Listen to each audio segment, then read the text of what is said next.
قرآن کی آیت جو میں نے آپ کے سامنے ابھی پڑھی ہے خطبہ مسلمہ کے بعد اس کو ذرا پھر سے سنیے اور اس کے ترجمے پر غور کیجئے. لَقَدْ كَانَ لَكُمْ فِي رَسُولِ اللَّهِ أُسْوَةٌ حَسَنَةٌ.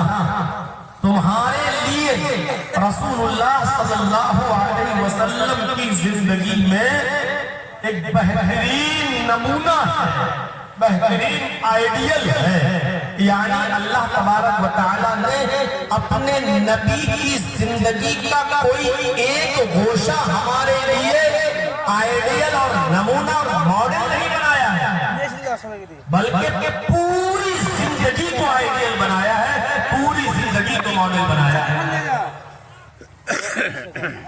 اور ایک سچا مسلمان اپنے آپ کو مسلمان تبھی کہہ سکتا ہے جب وہ نبی اکرم صلی اللہ علیہ وسلم کی پوری حیات طیبہ کا مطالعہ کرے اور نبی اکرم کی پوری زندگی کو آئیڈیل نمونہ ماڈل سمجھتے ہوئے اس پر نبی اکرم کی پوری زندگی کو آئیڈیل اور ماڈل ماننے کا مطلب آپ سمجھتے ہیں نبی اکرم کا اٹھنا، نبی اکرم کا بیٹھنا، نبی اکرم کا چلنا، نبی اکرم کا سونا، نبی اکرم کا شادی اور بیاہ کرنا. نبی اکرم صلی اللہ علیہ وسلم کی زندگی میں جتنے بھی معاملات پیش آئے اور آپ نے ان معاملات میں جو کر کے دکھایا ہے، جو کیا ہے، وہ سب ہمارے لیے آئیڈیل ہے، ماڈل ہے.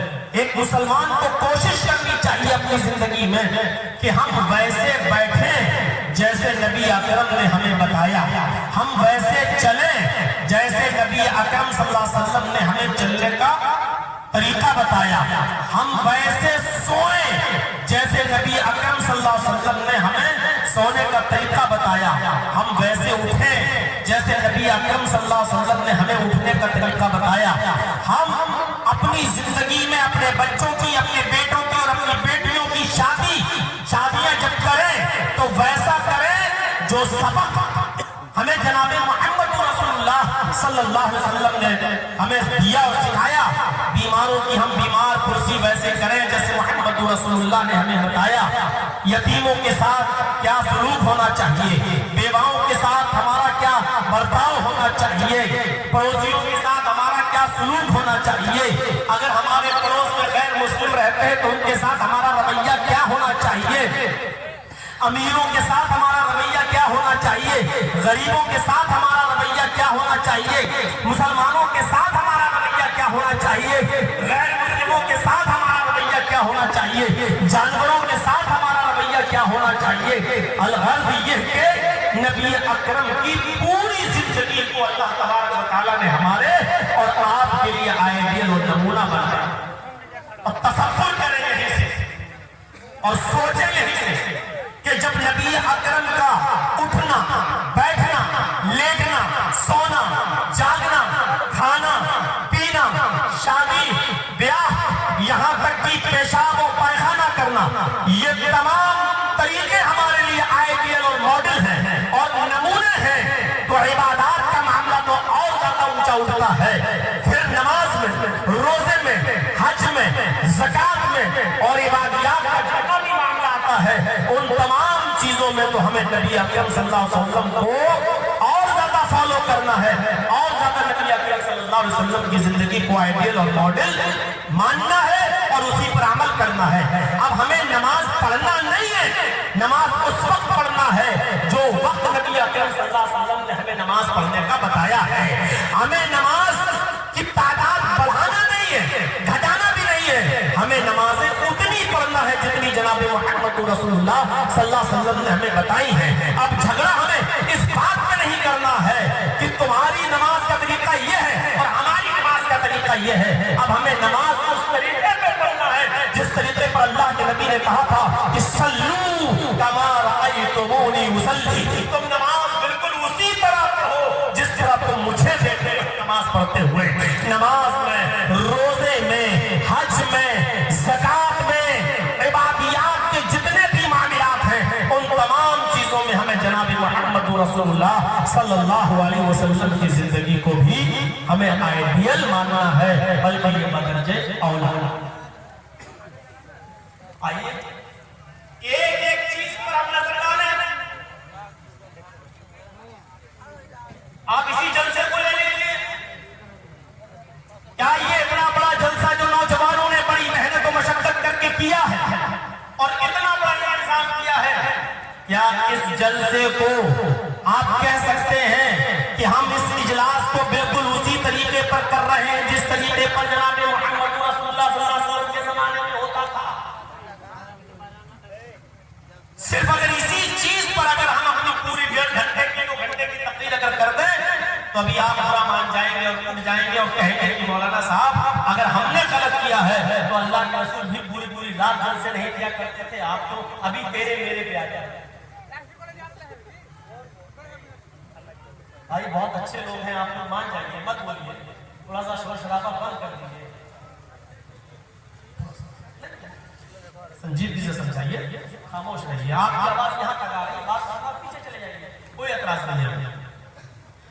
تو ہمیں ہر چیز پر دیکھنا ہے کہ اللہ کے نبی صلی اللہ علیہ وسلم کی زندگی ہمارے لیے کیسے آئیڈیل اور نمونہ ہے۔ کھانے میں دیکھ لیجیے آپ کیسے کھاتے تھے، کیا ہم اور ہمارے بچے اس طریقے سے کھا رہے ہیں؟ بچوں کی تعلیم و تربیت پر ہم دیکھ لیں کہ ہم اپنے بچوں کو کیا اسی طریقے سے تعلیم دے رہے ہیں جیسے اللہ کے نبی صلی اللہ علیہ وسلم نے دی ہے؟ بیوی کے ساتھ کس طریقے سے رہا جائے، کیا ہم اپنی بیوی کے رہن سہن سے آپ اندازہ لگائیں اور اپنے گھر میں رہ کر دیکھیں کیا آپ کا طریقہ اپنی بیوی کے ساتھ ویسا ہی ہے جیسے اللہ کے نبی صلی اللہ علیہ وسلم کا تھا اپنی بیویوں کے ساتھ؟ اور کیا بیویوں کا طریقہ وہی ہے اپنے نبی صلی اللہ علیہ وسلم آپ کے ساتھ رہنے کا جو اللہ کے نبی صلی اللہ علیہ وسلم کی بیویوں کا تھا؟ کیا ہماری عورتیں اسی طریقے پر رہ رہی ہیں؟ بہت وسیع موضوع ہے، کہاں سے شروع کروں اور کہاں پر شروع کروں یہ بڑا مشکل ہے۔ کون سی چیز بتاؤں؟ نبی اکرم کے بچپنے سے شروع کروں، نبی اکرم کی جوانی سے شروع کروں، نبی اکرم کے بڑھاپے سے شروع کروں، یا نبی اکرم کی زندگی کے آخری حالات سے شروع کروں؟ میرے بھائیوں کہاں سے شروع کروں اور کہاں پہ ختم کروں؟ اتنا وسیع موضوع ہے۔ نبی اکرم کی پیدائش سے لے کر 40 سالہ وہ زندگی جو نبوت سے پہلے کی تھی وہ بتائیں آپ کے سامنے، یا نبی اکرم کی وہ زندگی جو 40 سال کے بعد 63 سال تک نبی بننے نبوت کے بعد کی زندگی تھی 23 سالہ، وہ آپ کے سامنے رکھوں؟ اور 23 سالہ زندگی میں 13 سال جو مکے میں رہے وہ زندگی آپ کے سامنے رکھوں؟ یا 10 سال مدینے میں آپ رہے اور وہاں کیسے رہے وہ زندگی آپ کے سامنے رکھوں؟ میرے بھائیوں بڑا کشمکش میں پڑ جاتا ہے سیرت کا طالب علم، اس کے لیے بڑی مشکل ہو جاتی ہے وہ نبی اکرم کی زندگی کے کہاں سے اس کو شروع کرے اور کہاں پہ ختم کرے۔ بدرجہ اولا ہے عبادیات کے معاملے میں، جھگڑے ختم کریے آج کے زمانے میں۔ اللہ تعالیٰ نے کہا کہ ہم نے تمہارے لیے رسول اللہ صلی اللہ علیہ وسلم کی زندگی میں ایک بہترین نمونہ رکھا ہے۔ رسول اللہ کی پوری زندگی ہم نے تمہارے لیے آئیڈیل اور نمونہ بنایا ہے۔